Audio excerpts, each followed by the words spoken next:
चलिए आज जो स्टार्ट कर रहे हैं वो परावर्तन कोण, प्रकाश के परावर्तन के बारे में स्टार्ट करेंगे।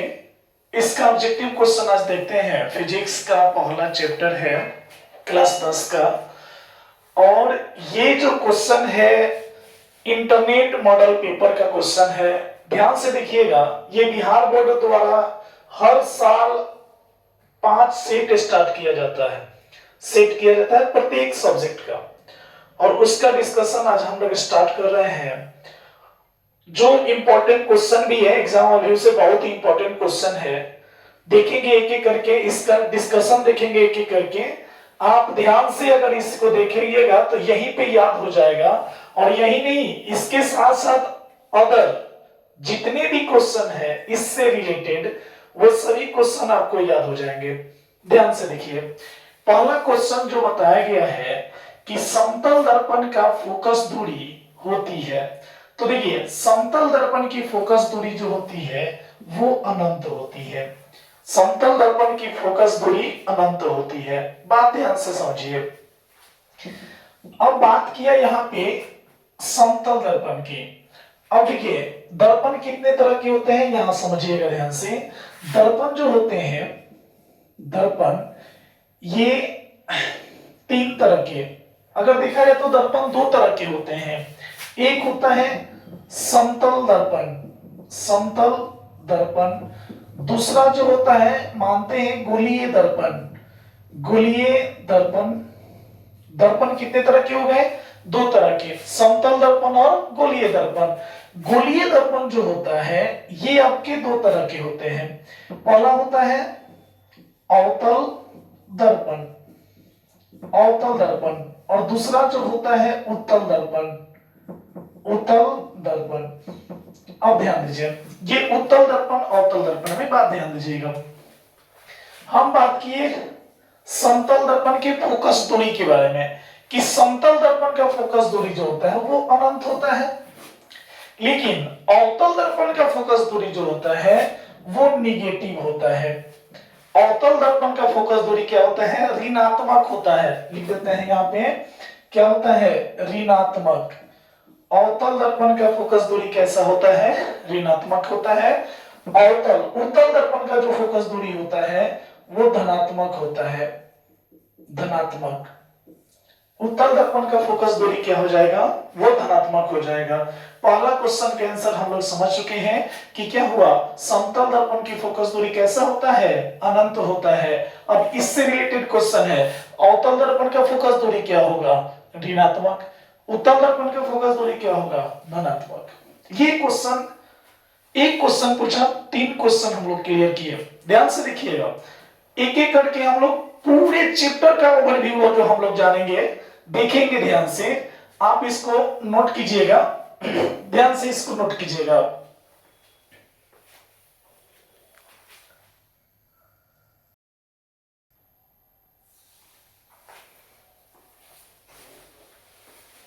चलिए देखिए, उसके बाद क्वेश्चन देखेंगे ध्यान से कि वास्तविक प्रतिबिंब किस ओर बनता है, मतलब वास्तविक प्रतिबिंब बनता है। करें ऑप्शन, दर्पण के पीछे, दर्पण के आगे, ए और बी दोनों, यानी दर्पण के पीछे भी दर्पण के आगे भी। डी नंबर में क्या होगा? डी नंबर में क्या होगा? नॉट। करें कि अब वास्तविक प्रतिबिंब किस ओर बनेगा, तो ध्यान से देखिएगा, वास्तविक प्रतिबिंब जो है किधर बनता है? दर्पण के आगे बनता है। वास्तविक प्रतिबिंब दर्पण के आगे बनता है। देखिएगा, अब समझिए इसको। क्वेश्चन नंबर, ये क्वेश्चन नंबर 1 का डिस्कशन था, क्वेश्चन नंबर 2 का डिस्कशन ध्यान से सुनिए। करें वास्तविक प्रतिबिंब, जब भी हम लोग बात करते हैं वास्तविक प्रतिबिंब का, जब भी बात करते हैं हम लोग वास्तविक प्रतिबिंब का, तो वास्तविक प्रतिबिंब हमेशा, जब भी प्रतिबिंब वास्तविक बनेगा तो कैसा बनेगा? उल्टा बनेगा। कैसा बनेगा? उल्टा बनेगा। बाद में जो होता है वो बाद में की बात है। वास्तविक प्रतिबिंब कैसा बनेगा? उल्टा बनेगा। वास्तविक प्रतिबिंब उल्टा बना तो किधर बनेगा? दर्पण के आगे बनेगा। जबकि एक होता है आभासी प्रतिबिंब, आभासी प्रतिबिंब।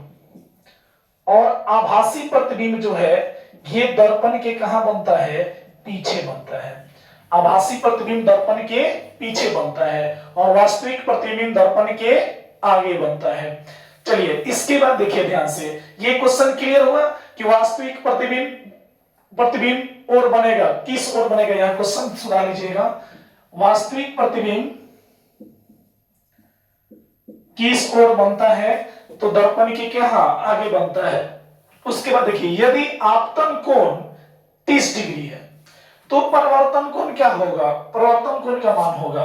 अब बात यहां ध्यान से देखिए, आपतन कोण अगर 30 डिग्री है तो परावर्तन कोण क्या होगा। क्वेश्चन नंबर 3 को ध्यान से देखिएगा, कह रहा है कि आपतन कोण 30 डिग्री है, परावर्तन कोण क्या होगा।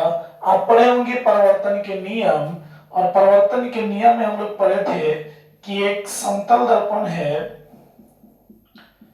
समतल दर्पण है, और इस समतल दर्पण में प्रकाश की किरण आके टकराती है और पुनः वापस चली जाती है।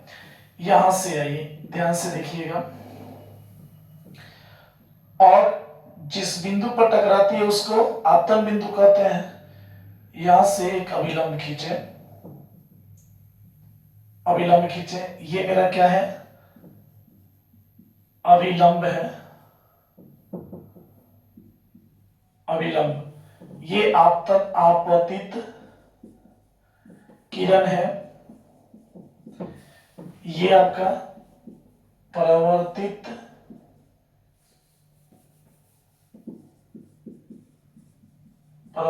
किरण है। अब देखिए ये जो कोण है आपका, इसको हम लोग बोलते हैं आपतन कोण, इसको बोलते हैं आपतन कोण। ये क्या है, परावर्तन कोण। ये वाला जो कोण हुआ आपतन कोण, और कह रहा है कि ये आपतन कोण जो है 30 डिग्री है, तो परावर्तन कोण क्या होगा। तो परावर्तन के नियम से एक नियम पढ़े थे हम लोग। नियम क्या था कि आपतन कोण क्या होता है, परावर्तन कोण के बराबर होता है। इस बात को हम लोग पढ़े थे कि आपतन कोण परावर्तन कोण के बराबर हुआ, यानी I इक्वल टू R, यानी I 30 डिग्री तो R भी 30 डिग्री, I 20 डिग्री R भी 20 डिग्री, I 15 डिग्री R कितना डिग्री, 15 डिग्री। तो क्वेश्चन कर रहा है कि यदि आपतन कोण 30 डिग्री हो, अगर ये आपतन कोण 30 डिग्री है तो परावर्तन कोण कितना होगा, तो ये भी आपका कितना होगा, 30 डिग्री होगा। ये भी आपका कितना होगा, 30 डिग्री। ऑप्शन नंबर ए यहां करेक्ट होगा, ऑप्शन नंबर ए। चलिए इतना सा आप नोट कीजिए।